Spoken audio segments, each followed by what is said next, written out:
Welcome to the TV Lounge, a place where we get together to view and discuss lesser-known TV series. You know, there are plenty of places to discuss the latest hit shows, but we're here to tell you about some older programs you might not have heard of or watched. Some are quite good, and others, well, they're worthy of discussion and dissection. So have a seat here in the extra recliner and join us in the TV Lounge. Well, hello, Andy. How are you today? Hello. Doing well. It's been a while since we've talked or done this. Yes, it has been quite a while. Are you interested in getting started on our very last crime traveler? And definitely. Shall I say it, get this one behind us? Definitely, yep. All right. Well, let's jump into a little TV news before we do that. Some shows that have been canceled and some have been renewed. As everybody knows, Heroes is canceled. That's kind of old news by the time we get this podcast published. But there is a chance that NBC is going to look at some sort of a series wrap-up, like a movie of some sort. Interesting. What do you think? You think that'd be worth watching just to kind of close off some storylines? I don't know. Probably, although I've been pretty out of touch with Heroes kind of after the second season. Just kind of didn't follow it too much after that. But now some shows that were, as they say, on the bubble have been renewed. Human Target was renewed. There are 4 brand new shows at Fox. 2 of them are comedies. One's called Keep Hope Alive and the other's Traffic Light. And they have a pair of dramas. One is Ride Along and the other is Midland. Keep Hope Alive and Traffic Light are going to, well, they're trying to end a losing streak that Fox has for live-action comedies. Keep Hope Alive is about a guy who suddenly takes custody of a baby and raises her with the help of his family. Boy, that sounds original, doesn't it? Traffic Light is about a group of friends at varying stages of relationships. Stop, go, and caution, hence the title. I'm not getting that one. I don't think it's going to last. How about this? Ride Along is a Chicago-set cop show. It follows a veteran officer and the city's new police chief. Lone Star, which is also called Midland, is about a con man leading a double life in Texas. Are these sound like summer filler shows? Is that kind of what they are, or they do, don't they? Yeah, well, I don't know if they're summer fillers or if they're being picked up for the fall. Okay. But those are some shows that Fox has announced. Now, have you been watching the new V? Yes. They've been picked up for another 13 episodes for a second season. But the bad news is it's going to be mid-season. It's not going to start up in the fall. It's going to be next spring, next winter. Okay. It's not going to be right away. Huh. So we're going to have to wait a while to see how that one plays out. I thought the V pilot was really good. I've been kind of moderately excited about the following episodes, but the pilot I loved. So I don't know. I'm curious to see where they're going to. I mean, I've seen them all, so it'll be cool to see where they go. And it was a bit of a cliffhanger they left us off on, wasn't it? Well, Chuck's been picked up for another season, and there's that new show, The Cape. Have we mentioned The Cape at all yet, you and I? Yeah, I can't remember what it is, though. Well, I can give you the official description of the series. The Cape is an hour-long drama series about an honest cop, Vince Faraday, working in a corrupt police force. He finds himself framed for a series of murders and presumed dead. He's forced into hiding, leaving behind his wife and their son. Fueled by a desire to reunite with his family and to battle the criminal forces that have taken over Palm City, Faraday becomes the Cape, his son's favorite comic book superhero, and takes the law into his own hands. Rounding out this cast is a billionaire who is the Cape's nemesis, and there's another character called Max Malini, the ringleader of a circus gang of bank robbers. He actually mentors Vince Faraday and trains him to be the Cape. And there is Orwell, a female investigative blogger who wages war on crime and corruption in Palm City. And finally, Marty Voigt, a former police detective and a friend of Faraday. And there's No Ordinary Family. This is an ABC show. I'm sure we've mentioned this one, haven't we? I don't recall that one either. Well, this is a superhero family action series. It sounds a lot like The Incredibles? The Incredibles. Oh, so this is a family of superheroes? Yeah, it's a mom, a dad, who, along with their kids, develop superpowers after a plane crash in the Amazon River. Here's the official extended description. The Powells are about to go from ordinary to extraordinary. After 16 years of marriage, Jim and Stephanie's relationship lacked the spark it once had, and their family life now consists of balancing work and their 2 children, leaving little time for family bonding. During a family vacation that was set up by Jim in an attempt to reconnect, their plane crashes into the Amazon River. But this is where the fun starts for the Powells, as they soon discover that something's not quite right. Each of them now possesses unique and distinct superpowers.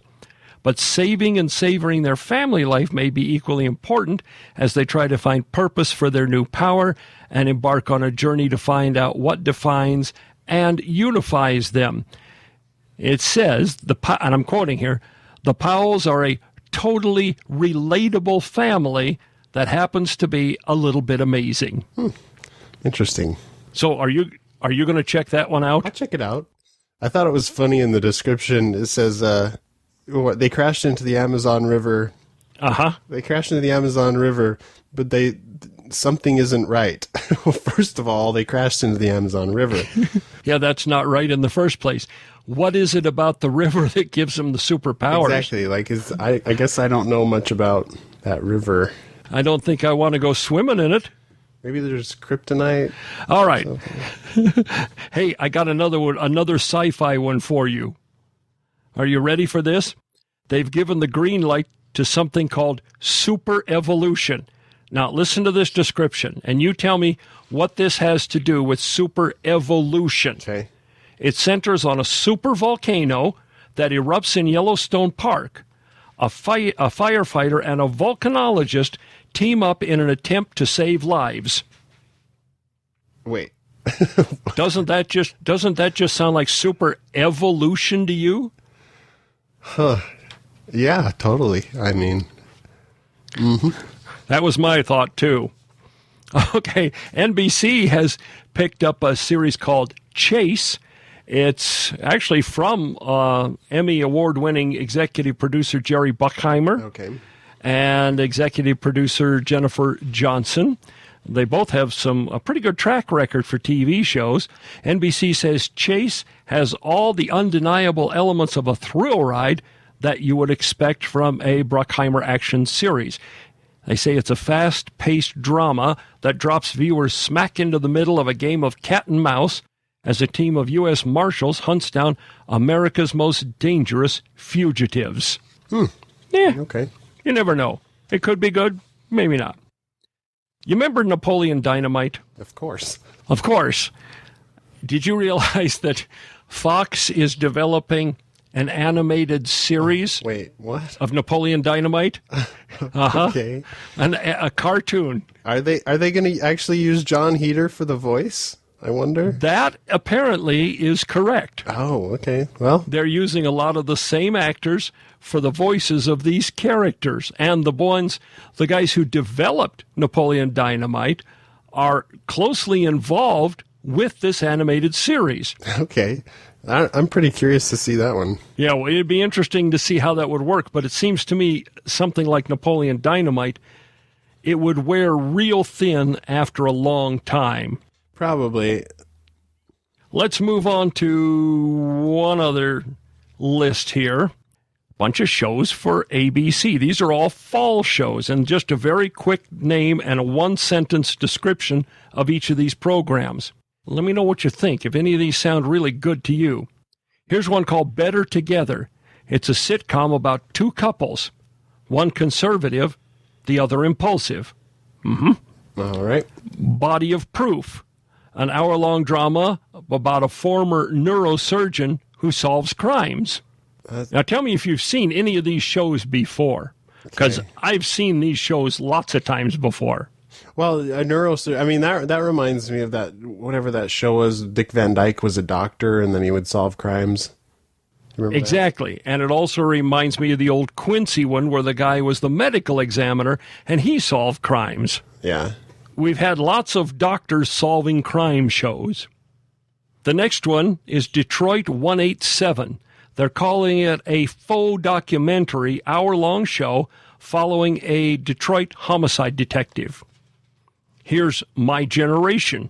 This is an hour-long show about a group of high school classmates reunited after 10 years. Okay. Yeah. The Whole Truth.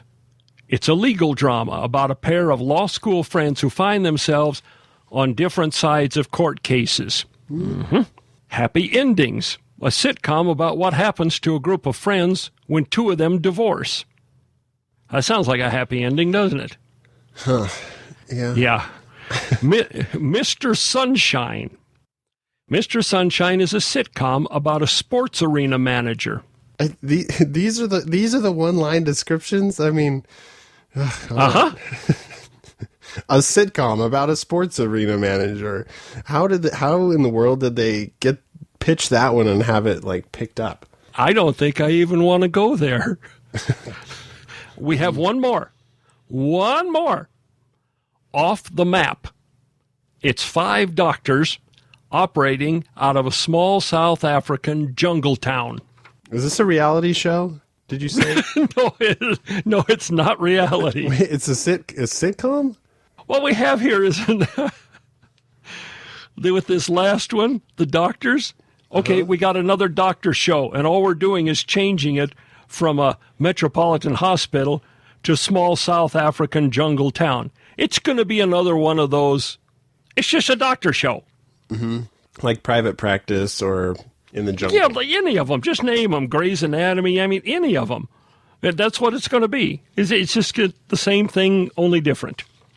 Aren't you excited for the new fall TV series? Are you going to, go out and buy yourself a TiVo or an extra DVR? Well, I was just going to say, I don't have a TiVo or a DVR, and I guess I don't need one for a while. No, probably not. Not with all of this wonderful television coming our way. I do want to know what the status is of Sharktopus, however. Exactly. Sharktopus. We do intend to do a review of Sharktopus when it comes out on the Sci-Fi Channel. And I've been watching for Sharktopus online to see, any little tidbits that come across. The other day you sent me a picture. It was the first picture posted online from the movie, and it looks fantastic. It does, doesn't it? Yeah, it certainly does. Well, Andy, let's go ahead and jump into our last episode of Crime Traveler. This one is entitled The Broken Crystal.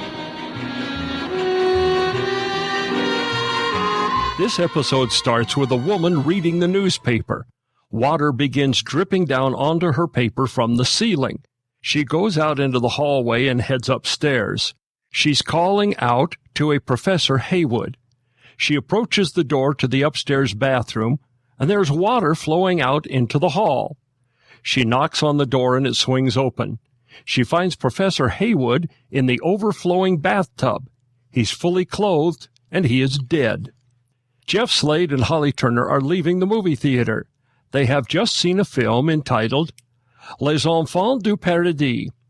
Holly loved the movie, and Slade is not so impressed. That was brilliant. Wasn't that brilliant? That film was made 50 years ago, and it feels timeless. Yeah, felt pretty endless, too.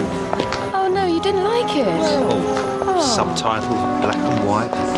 I first saw Les Enfants du Paradis on my first date. Your first date? Yeah. Wait, don't tell me. It was an old French film, so it must have been with an old French man. No. As they walk to Holly's apartment for a cup of coffee, Slade asks Holly about her first date. She says it was none of his business. Suddenly, a man comes out of the shadows and calls to Holly. Before he can cross the street to talk to her, he is hit by a passing car. On the front grille of the car is the symbol of a wolf. Before he dies, he grabs Holly by the wrist. and points at something. He's dead? You sure you don't know? No. Well, he seemed to know you. He was obviously waiting for you to get back. And someone else was waiting for him. He was trying to show me something. Come on. Holly and Jeff run to her apartment and the time machine. Holly plans to go back in time to find out who he was and what he wanted. Slade asks if she's going to try to save the man, but Holly reminds him that she can't. However, she will settle for a look at the vehicle license plate and a view of the driver. When they travel back, Slade rushes out of the room only to be stopped by Holly. The time machine has only sent them back 3 minutes, and the time watch is already beeping its warning. Holly puts the watch back in place, and they begin to return to the present. Just as they get back, something in the time machine explodes. It's the crystal, the heart of the machine. Holly explains that this is the single most expensive part of the machine, and she will never be able to afford to buy another one. The next morning at police headquarters, Slade, Holly, Morris, and Nikki are meeting with Kate Grisham. She has information on the man who was hit and killed, along with a connection to Professor Haywood and a company called Webb Biotech. His name was Chapman, Nigel Chapman. Professor Chapman? Do you know him? Well, no, but I've read some of his articles. He worked in the same field as my father. What field was that? Quantum physics. Do you think he was coming to see you? Well, he called out my name. Nigel Chapman was working at a company called Webb Biotech. I don't suppose that means anything to you? No. Well, it seems he wasn't the only recent fatality that Webb Biotech had suffered, Morris. This is a newspaper article. Oh, here we go. It was found in the inside pocket of the dead man. You want me to read it out, Chief? That's the idea, Morris. Scientist drowns in bath. That's the headline. Police last night were making no comment on the mysterious death of Ron Haywood, who headed up a division at the Webb Biotech Corporation. Professor Haywood, who was found dead in the bath, may have suffered a heart attack. Wait a minute. Haywood, I know him too. Maybe Chapman was coming to see Holly to tell him about Haywood, and that was what got him killed. You know, you might have got something there, Robson. That had never occurred to me. Oh. Did Chapman say anything to you before he died? No, he pointed to my arm and he was going to say something, but... All right. Slade and Holly take off to visit Webb Biotech, where they are met by Holly's old boyfriend, Stephen Marlowe. Holly? Stephen! How are you? I'm all right, how are you? What are you doing here? Well, I'm technical director here. What are you doing here? I was told it was the police. We are the police. It's a long story. This is Jeff Slade. We work together. Stephen Marlowe. Hi. Good to meet you. God, I can't believe it's you. I was just thinking about you. Last night, we went to see Les Enfants de Paradis. No way. Made 50 years ago, but it still feels timeless. It was our first date, Les Enfants de Paradis, in that tiny cinema in Cambridge. That's right. How can I help? Well, we've come about Nigel Chapman. Yeah, what about him? He was run over and killed last night. Oh, my God. Marlowe takes them to talk with the head of the company, Sebastian Webb. They learn that Haywood and Nigel Chapman were working on a revolutionary new design for equipment to study viruses. Chapman dead?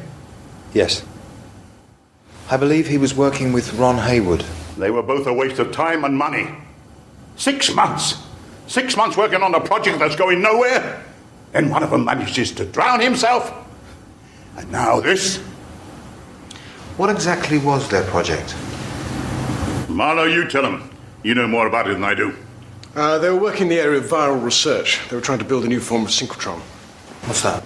Well, it's a bit difficult to explain to the lay mind. Well, why don't you have a go anyway? It creates a form of radiation by spinning electrons around an evacuated circular tube at just under the speed of light. The great advantage is the high frequencies. You can use them rather like X-rays to examine the viruses. What kind of synchrotron were they building? A revolutionary new design. More compact, more economic. Could have been worth millions. When Slade asks to see the equipment, Sebastian Webb tells Marlowe to show them. He is a bit angry at Marlowe for hiring both Haywood and Chapman and wasting so much money. In the lab, Holly examines the synchrotron while Slade pokes around. He tries to open an adjoining door, but it's locked. Marlowe tells him it's just storage. Slade makes a suggestion that Haywood and Chapman might have been killed by Sebastian Webb in order to steal their research. You said this machine they were working on was worth millions. Yeah. Worth millions to whom? Well, Webb Biotech, of course. You're not suggesting that Webb had them killed in order to steal their designs. Why would he do that? Anyway, there are no designs. So you say. As they leave, Holly tells Slade a bit more about her past with Marlowe. So it was you and him?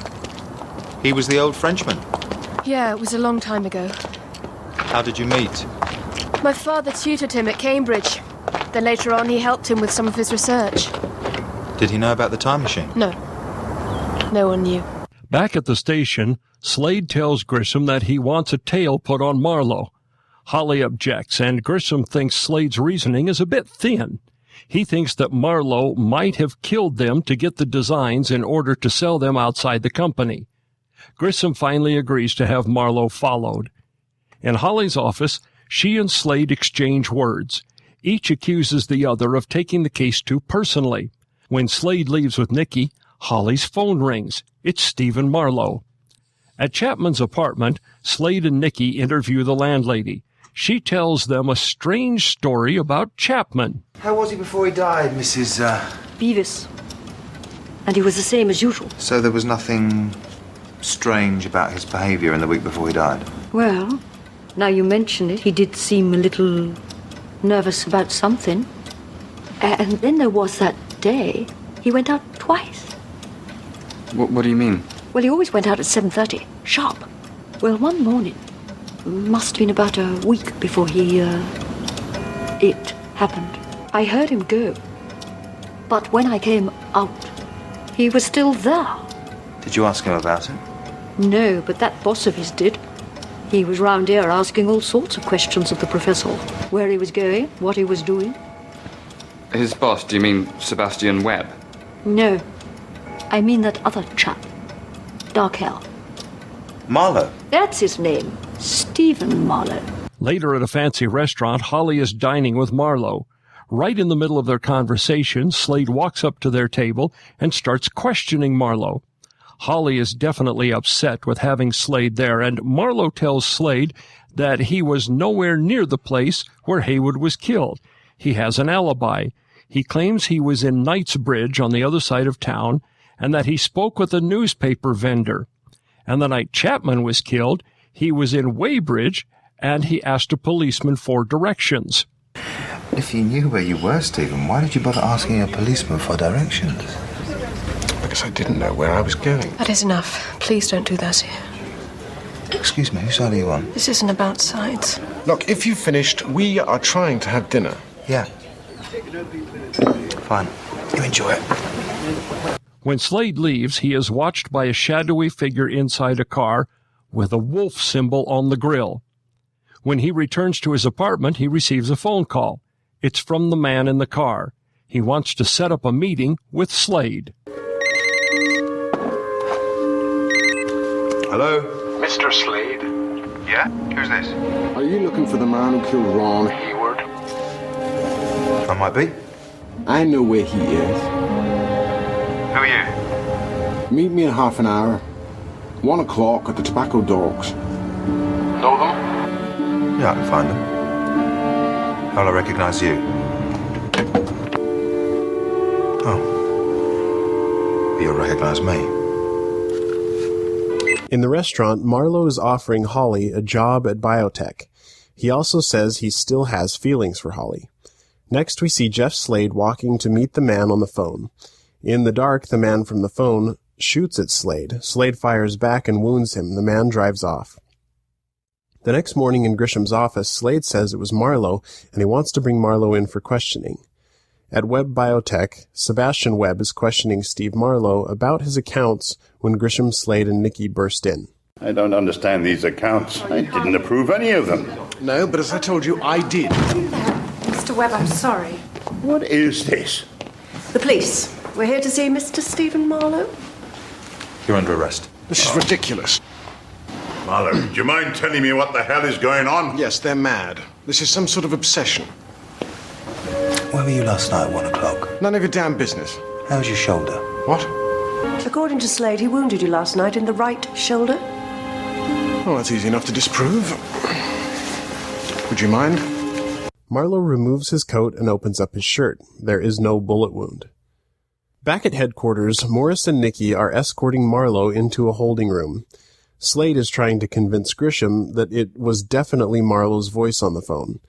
An officer comes up to Grisham and gives her a paper. The information confirms Marlowe's alibis for the Haywood and Chapman murders.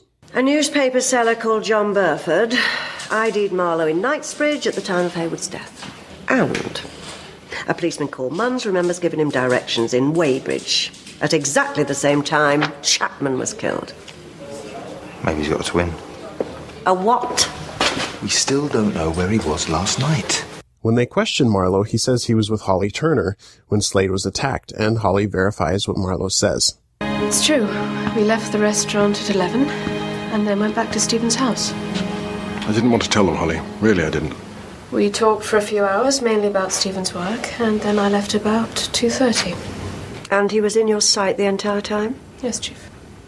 Well, Mr. Marlowe, it looks like I owe you an apology. Well, I'm not sure that I can accept it. Not only do you arrest me in front of my boss, but you do so at the whim of an officer who's obviously pursuing some personal vendetta. Stephen. No, I'm sorry, Holly. I take it I'm free to go? Yes. Fine. Then all I can say is you'll be hearing from my lawyers. When Holly leaves Grisham's office, she gives Slade a dirty look, and Morris tells him, "Nice work." When Slade starts to say something to Grisham, she cuts him short. She is obviously very angry at Jeff Slade. Chief. Not now. You'd better type up a report for the Commissioner. You really are a walking bloody disaster. As Marlowe leaves, Holly runs after him. She tries to convince him that Slade didn't mean it personally, but Marlowe is not swayed. He claims he was humiliated and that Slade will pay for it in court. Then Holly tells Marlowe that she's decided to accept his offer to go to work for Marlowe and Webb Biotech. Then she tells Marlowe that she has something to show him at her apartment. It's her time machine. There. What is it? Wait a minute. I don't believe it. It can't be. This is a time machine. You've done it. You've actually done it. Did you build it? No, my father built it. I just added on to it. I don't know what to say. It's incredible. Does it work? Yes, it works. But Heath Robinson, some of these circuits are 20 years old. It works, Stephen. How far have you travelled? A few hours, sometimes a day. But you can't control the timeline. No, not yet. Have you tried lengthening the photon rods? Money. I just can't believe you've actually done it. Tachyon bombardment, creating a wormhole. Show me. I can't. Holly shows Marlowe the damaged sapphire crystal and asks if Marlowe can replace it. Marlowe says he can get her everything she wants, and then he kisses her. At police headquarters, Slade is typing up his report, but he's puzzled by a couple of things. Then Morris comes up and says he's going out. There's something wrong with his car. I'm sure the answer to this is staring me in the face. When Chapman was run over, he was pointing to Holly's arm. And that Beavis woman was going on about Haywood being in two places at the same time, but he can't have been. Where are you going? Out. Got to get my car checked over. Why? And this morning when I was watching Marlowe, it all went crazy. Really? Radio on and off, windscreen wipers, even the cigarette lighter, all the electrics. Morris, where were you when this happened? Outside, Webb, whatever it is. Hearing that, Slade jumps up from his desk and goes to Holly's office, but she isn't there. Outside Holly's apartment building, she and Marlowe are leaving to go to one of his facilities. Slade has started to put together the pieces of the crime. He rushes to Holly's apartment only to learn from Danny that Holly and Marlowe left there about an hour before. In Marlowe's car, Holly notices that they're driving out of town. She asks Marlowe what's going on, and Marlowe pulls out a gun and points it at her, tells her to keep driving. Meanwhile, Slade goes to Webb Biotech and enters the lab. He breaks into the so-called storage room to find it isn't a storage room, but a very sophisticated time machine. He starts the machine and sets it to go back 120 minutes. He grabs the time machine watch timer and heads out of Webb Biotech only to discover his car is not there because of his jump through time. So he commandeers one of the biotech company cars. He drives to Holly's apartment just in time to see her and Marlowe leaving. As he follows them, a delivery truck pulls into the road, blocking Slade from keeping up with Marlowe and Holly. When the truck finally moves out of the way, he has lost sight of them. Holly and Marlowe have arrived at a biotech storage facility. As they enter the building, Marlowe explains why he has kidnapped Holly. You know, Holly, I'm genuinely sorry about this. I'm very attracted to you. Car keys? Thank you. Why are you doing this? I'd have thought that was obvious. Time travel. It's the most astounding discovery since, well, whenever. Whoever puts their name to it is going to go down in history. And think of the money. Billions. And why should I share that with you? In you go. Inside the facility, Marlowe secures Holly's hands together and takes her to a cold storage room. He also confesses to killing Haywood and Chapman. You've got a time machine, haven't you? It's how you knew about the photon rods. Yes, that's how it works. I can be in two places at once. 2 time zones. And when I finish with you here... You can travel back and give yourself the perfect alibi. Just like you did with Haywood and Chapman. Exactly. What is this place? I told you, it's one of our facilities. Sometimes it's necessary to flash freeze samples, viruses. In you go. You're going to leave me here? Well, I couldn't possibly shoot you. Not the way I feel about you. And this will be completely painless. Marlowe has tied Holly's hands to an overhead pipe. He is going to leave her there to freeze to death. Slade is continuing to look for Holly's car when he spots Marlowe leaving the facility, but without Holly. Slade turns into the biotech storage facility. He runs through the building until he finds Holly almost frozen to death. He breaks open the door and rescues her. Holly wonders how Slade could have found her so quickly. How did you find me? You couldn't have found me. You've time traveled. Yeah. With his machine. No, it wasn't his machine. Chapman and Haywood built it. They were moonlighting at Webb's expense. He was helping them. Yeah, I'm sure. When they'd finished it, he killed them, using the time machine to give himself an alibi. And then used it again when he tried to kill me. Right? You shot him? Yes, whilst he was time travelling. So when he got back to the present, the wound had cleared up. It's then that they notice Slade only has 12 minutes to get back to the time machine. As they drive back to Webb Biotech, Sebastian Webb is on the phone to Grisham complaining about Slade stealing one of their company cars. Grisham says she will be right over. Holly and Slade rush to Marlowe's time machine only to find Marlowe already there, and he's holding a gun to them, preventing Slade from returning to the machine. I had a feeling it was you at the cold store. I think your game's up, Steve. I wouldn't say that. Mr. Slade. In fact, if either of us was in trouble, I'd say it was you. Stephen. Interesting situation, don't you think? Do you know what happens if you don't get back in the machine? Uh-huh. You get sucked into the loop of infinity. Very convenient for me. It'll be as if you didn't exist at all. I have 1.5 minutes. Alternatively, you could take one step forward and I'll shoot you dead. If you're time travelling now, the effect will be the same. Either way, I won't have to dispose of a body. And what about me? You won't tell anyone. Don't tell me you really care for this arrogant plod. Holly, you can still come with me. At that invitation from Marlowe, Holly moves away from Slade and takes a position beside Steve Marlowe. But instead of siding with him, Holly knees him in the groin. Slade rushes forward and the two men struggle. The gun fires and hits the time machine. Slade overpowers Marlowe and runs into the burning machine. He sets the timer back in its place. He returns to the present. As he attempts to escort Marlowe out of the building, Marlowe breaks free and goes running back to the time machine. Slade catches up in time to see Marlowe trying to use the time machine, but he gets stuck in a 5-second loop and the machine explodes. Back at Holly's apartment, she and Slade discuss what Holly plans to do with her machine since she can't replace the damaged crystal. What are you going to do with it then? What? The machine. I mean, if it doesn't work anymore and you can't afford to replace the... Electromagnetic crystal? Yeah. I don't know. Can't believe it's all over. All my father's work. But the bank won't lend me any more money, so I've got nowhere else to go. So frustrating, isn't it? When you think of all those crimes we could be solving. It's not the point. We were a good team, you and me. Yeah. Look, if we could get it working again... Well, we can't. So that's a completely hypothetical question, all right? Completely. With that, Slade reaches into his jacket and pulls out a brand new sapphire crystal. One electromagnetic crystal with niobium casing. Where did you get that? Well, when I went back in after Marlowe... You didn't. I did. As Holly reaches to take the crystal from Slade, their fingers intertwine. And that ends the last episode of Crime Traveler, The Broken Crystal.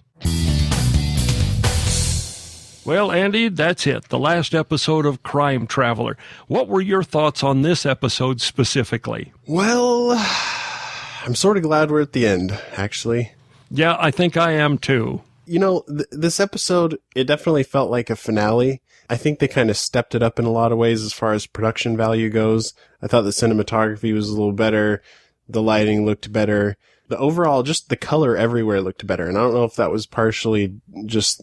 I don't know if they used better film stock or if they just did the set dressing different, but it just kind of looked better to me. The episode had a lot more blue color than the other episodes. Yeah, and actually I noticed, like in Grisham's office, her walls were blue, and for some reason I don't remember them being blue before.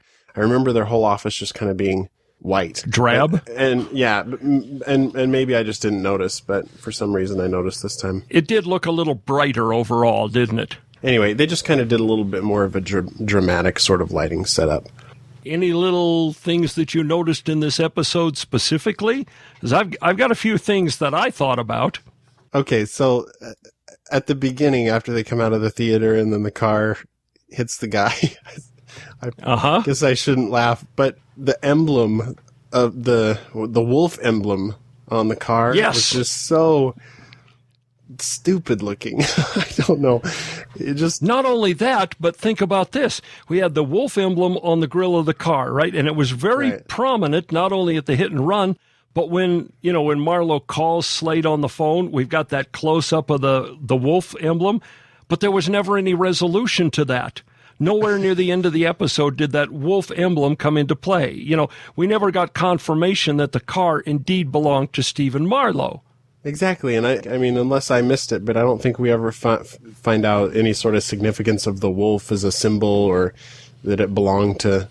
Did I miss that, or... No, there was never any reference to that wolf except those two shots of the grill of the car, and that was it. Right, and it was just kind of funny that, you've got the close-up of the camera, like, zooming in on the guy's face as he's about to be hit, and then the wolf, like, zooming into the camera, and it's just really... It comes across like there should be some significance, and yet there was no significance to it whatsoever. Yeah. Did you like how... I got a chuckle when Slade mentioned to Grissom that Marlowe must have a twin? Well, what did that remind you of? Right, when Morris thought that Slade had a double. That Slade had a twin. And here is Slade telling Grissom that Marlowe must have had a twin. Yeah. It's like, duh, didn't you figure it out yet? Dad, did you notice this episode, to me, as I watched it, felt like not that much about time travel. I mean, I know it was about time travel, and at the end, it's all about the time machines, but for a lot of the show, it just kind of felt like a normal cop show. Right, more of a procedural show, and this was not as much of a procedural. Yeah, and you didn't really do much involving, I don't know, you just didn't really see the time machines that much until the end. That's true. Well, I wanted to touch on a couple other things that I noticed, and that is at the Webb Biotech storage facility, where Marlowe was, where he left Holly to freeze to death. When they go in, he opened up the outside door. He punched numbers on a keypad. But when Slade arrives to get into the building, he just opens the door like it wasn't locked. Now, I doubt that either Marlowe forgot to set the lock or that the lock didn't automatically set once the door was closed. But Slade just goes and opens the door. I didn't notice that. And the door to the freezer, did you see that big slider lock on the top of the door? Did you notice that? Yeah. And then Slade, he gets that other piece of metal and he pries the door open, but he never reaches up and slides over the lock. It's like, even if you're going to have to pry the door open, wouldn't it be a little easier if you slid the lock open first? Yeah, on that whole part of him like prying the door open, I just kind of thought, I don't really think that would work. I don't think so either. And the last thing I had was, this is the first episode where we've seen any romance whatsoever. It's the first episode where any of the characters kissed. But unfortunately, it was Holly and Marlowe, and Holly didn't seem to like that very much. No. But at the end, we had Slade and Holly holding hands when she takes the crystal. I think that was such a cheesy moment too. It was. Okay, I think if the whole series had continued, if the series had continued at all, we probably would have seen more romance begin to develop between Jeff Slade and Holly Turner. Right. It just was so funny seeing them hold hands over the crystal.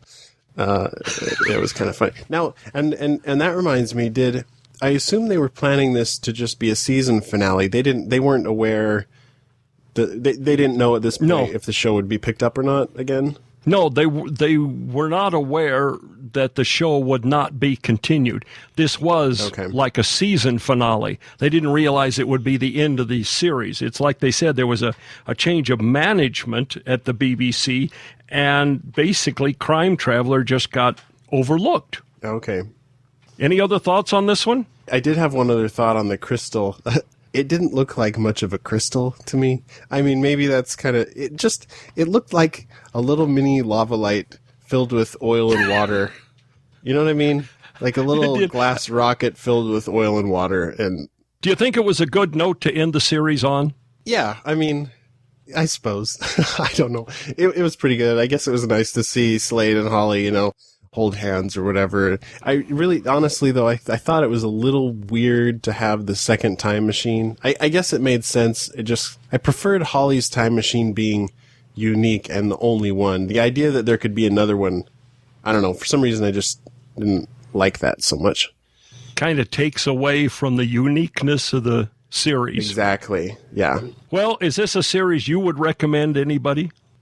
I think it depends. It's only 8 episodes. It kind of depends on the mood. If you just kind of want to watch some, I don't know. It depends on the mood, I guess. In other words, if you have 8 hours to waste and nothing better to do? Yeah. Would you recommend it? I probably would to certain people. Right. No, it was fun to watch, though. I would recommend it for a couple of reasons. One, because it's one of the only time travel shows that I've seen that treated time travel differently than any other time travel show or movie. It was a little more logical or a little more believable than the rest. Yeah, they kind of had some interesting rules and, laws to time and stuff, which was kind of fun. All right. Well, I guess that's enough about Crime Traveler. But now we're getting ready for a brand new series, and we're going to go ahead and start with The Adventures of Briscoe County Jr. Yeah, I'm excited to see this one. Yeah, I think we're going to have a lot of fun with that one. And I will say that the first episode of that, it's going to be long because it was a 2-hour pilot premiere show. So we're going to have a double-length episode just to recap it. But I still think it'll be really fun and really enjoyable. I remember seeing Briscoe County when I was a kid, maybe just a couple episodes of it, and I don't remember a lot about it, but I remember at the time, at least, I thought it was really different and really cool. And I guess with that, we'll close out this episode of the TV Lounge, and I will join you next time for Briscoe County Jr. Thanks for joining us in the TV Lounge. We'd love to hear your thoughts and comments. You can email us at thetvloungepodcast@gmail.com or visit the website and leave a comment. We're at tvloungepodcast.com.